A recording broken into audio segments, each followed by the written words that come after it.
Welcome to Abyssal Narratives.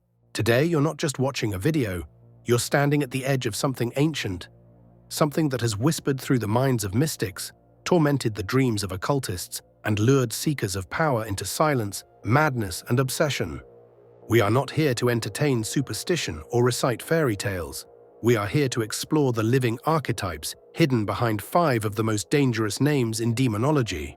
Not as metaphors, not as stories, but as forces, entities described in the grimoires of old, whose symbols still pulse in the minds of those who dare to trace their seals. This is not a guide, this is not instruction. This is a revelation, a descent into the lore and legacy of spirits that do not beg to be summoned. They wait, and sometimes they answer.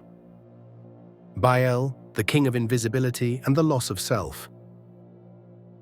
The most dangerous force in the occult isn't loud or violent, but invisible. Bael isn't just the first name in the Ars Goetia. His placement is a warning, a signal that what follows begins with absence, not power. Known as the Gatekeeper, Bael governs 66 legions and offers a gift that many mistakenly view as harmless: invisibility. But this is no parlor trick. It is not simply being unseen by the eye. It is a vanishing act that occurs on every level of being. Bael removes more than visibility. He dissolves recognition, presence, and even memory. Those who invoke him often speak of recurring dreams in which they watch themselves from outside their bodies, or feel themselves fading from social and emotional existence. Friends forget to call. Loved ones feel distant. Conversations drift around them as if they're no longer there.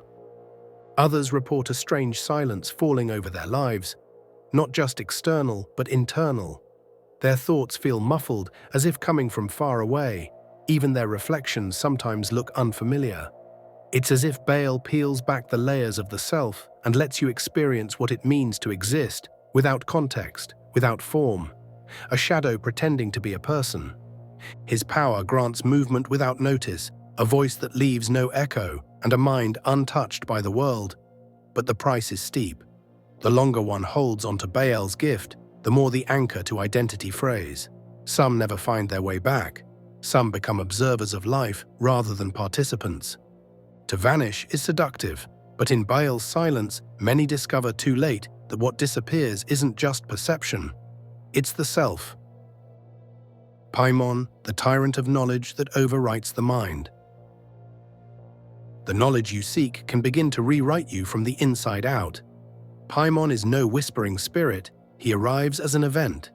His presence is often described as unmistakable. Pressure builds behind the eyes, strange tonal ringing intensifies, and an overwhelming sense of being watched from within begins to take hold. The room may grow thick, the air too still. The magician does not summon him. They open the door, and something ancient walks through. What follows is rarely under control. Some practitioners report their own voices being taken over, speaking words in unfamiliar languages. Others write symbols furiously, unaware of their meaning, until researchers or occultists recognize them as fragments of long-lost alphabets. There are stories of diagrams, treatises, and scrolls of information pouring into the mind like a tidal wave. Paimon does not teach in steps. He injects insight as if shoving it into the brain by force. Entire nights are lost to visions of spinning architecture, impossible geometry, and alien truths. He doesn't just give knowledge, he transforms you into the vessel that must carry it, ready or not. And when the ritual ends, the voice often remains. For some, it becomes inspiration. For others, obsession. The need to understand what was shown can consume everything else. Dreams turn into puzzles. Thoughts feel like transmissions. The mind, once your own, begins to behave like a channel, and the static never goes quiet again. Asmodeus, the demon of desire and the mirror of temptation. Your greatest craving might also be your deepest trap. Asmodeus does not roar or crash into the magician's space. He arrives softly, through scent, through sensation, through unspoken longing. He doesn't have to be summoned to be felt. For many, he's already there, woven into the quiet places of desire no one talks about out loud. His domain is lust, yes, But it is also deeper than that. Obsession, addiction, power born from seduction. Those who call upon him often do so not out of hunger, but out of curiosity. And what he reveals is not a monster outside you, it's the one inside. He gives power, real, intoxicating power. Charisma sharpens, influence spreads, confidence grows. But it never ends there. Soon self-control begins to slip. Emotional impulses dominate, cravings begin to dictate choices. He doesn't force you to fall, he makes you want to. And by the time the magician realizes they've crossed a line, it's often too late to return to who they were before. One man claimed to receive whispered formulas of dominion during erotic dreams, only to lose all grounding in the waking world. Another reported drawing pages of intricate sigils he could not stop repeating, each one revealing more about a version of himself he'd never met, and never wanted to. Asmodeus doesn't seduce for pleasure, he seduces for transformation. He holds up a mirror that shows the truest version of the self, the one beneath the ego, beneath morality, beneath fear. And once that reflection is seen, it cannot be unseen. Belial, the sovereign of power without chains. Ultimate freedom comes at the cost of everything that once made you whole. Belial is not just a king, he is independence made manifest, a being that predates even the fall of Lucifer, according to some grimoires. His name is associated not with destruction, but with unchained ascent. And that is where his danger lies. Belial does not demand worship, he demands alignment. He offers unshakable confidence, sudden influence, a terrifying ability to rise without asking permission. Many who invoke him report immediate changes, unexpected opportunities, increased mental clarity, a sharp rise in personal power. But with that comes a shift, a detachment. Relationships begin to fade, old emotional connections start to feel like burdens. The magician sees others not as people, but as pieces, strategic variables in a grand design. It's not arrogance, it's the natural evolution of walking Belial's path, power without empathy. His rituals involve oaths, not of blood, but of intent. A written vow must be offered, often alongside a symbol of authority, a silver coin, a document of ambition, or a personal sacrifice. Belial does not force you to kneel, he makes you stand alone. But when all ties are cut, when guilt, duty, and humility are gone, what remains? One practitioner once said, "Belial gave me everything I ever wanted, and now I understand why I was never meant to have it." Buer, the healer who teaches through pain. Healing begins when you stop seeking comfort and start facing truth.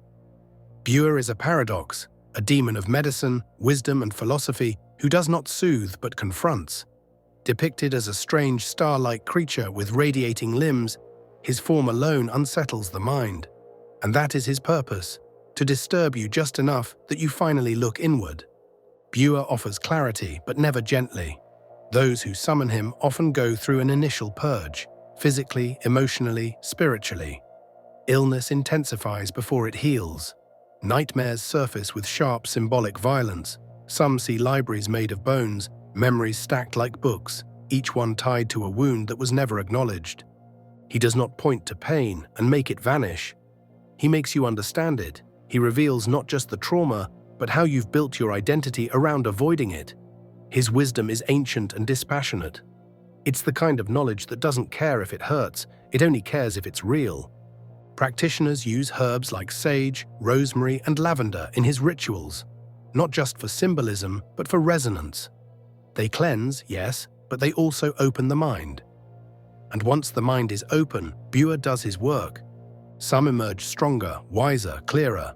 Others become cold, overly rational, emotionally detached. Because when everything becomes a system to be understood, the mystery of being human can slip away.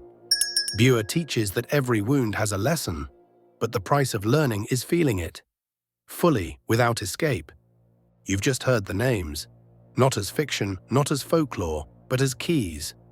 Each one tied to something more than belief, tied to a cost. Bael, who teaches you to vanish until there's nothing left of you. Paimon, who floods your mind with knowledge until it spills over. Asmodeus, who shows you your cravings and dares you to indulge. Belial, who offers freedom in exchange for everything that once tethered you to humanity. And Buer, who doesn't heal you, he dissects you, so you can decide what to do with what remains. These are not characters. These are patterns, currents in the deep waters of consciousness. Some people chase them for power, others out of desperation. But once you open the circle, you don't walk away unchanged. Because truth, once tasted, doesn't fade. It lingers. It stares back. So before you follow the sigils, the incense, the whispers, ask yourself, do you really want the truth? Or do you just want to survive the illusion a little longer? Until next time, trace your circles with care and never ever lie to yourself.